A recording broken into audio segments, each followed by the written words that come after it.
বয়কটের হুমকি civil defence কর্মীদের। জানা যাচ্ছে যে ইতিমধ্যেই হুগলির জেলা শাসকের কাছে একটি ডেপুটেশন দিয়েছেন তারা এবং স্থায়ীকরণ করতে হবে তাদের এই দাবিকে সামনে রেখেই সিভিল ডিফেন্স কর্মীরা ভোট বয়কটের হুমকি দিচ্ছেন।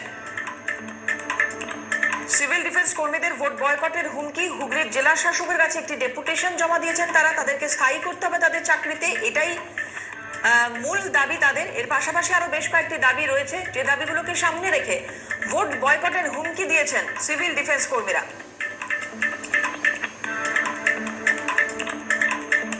13 দফা দাবিতে হুগলি জেলা শাসককে ডেপুটেশন দিয়েছেন সিভিল ডিফেন্সের কর্মীরা। স্থায়ীকরণ মূল দাবি, তার সঙ্গে আরো 12টি দাবি রয়েছে তাদের। সৌগত রায় আমাদের প্রতিনিধি রয়েছেন টেলিফোনে। সৌগত, মূল কোন কোন দাবিগুলোর উপর জোর দেওয়া হচ্ছে?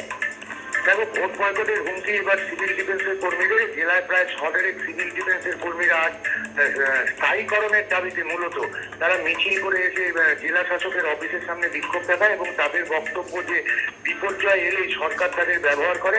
তারা কিন্তু জীবনের ঝুঁকি নিয়ে তারা সামনে থেকে আমফান থেকে করোনার মতো বিপর্যয় থেকে মানুষকে রক্ষা করেছে এবং করছেও, এবং কিন্তু এই বিপর্যয় মিটে গেলেই তাদেরকে ভুলে যায় সরকার এবং সে সময় তাদের রুটিতে টান পড়ে।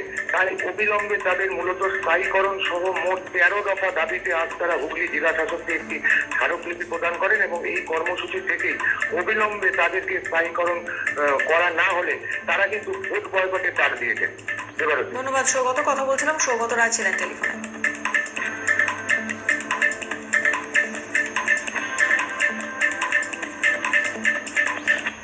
এবং বিপর্যয় বা কোনো রকম মহামারী আসলে আমাদেরকে 2-1 দিনের জন্য ডিউটিতে দেওয়া হয়, কিন্তু পরক্ষণই তারপর থেকে আমাদের কোনো ডিউটি দেওয়া হয় না।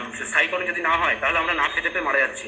অবিলম্বে এটা স্থায়ীকরণ করা হোক, এটাই আমি বলতে চাইছি। অন্যথায় আমরা কিন্তু প্রত্যেক civil defence volunteer vote boycott করতে বাধ্য হব।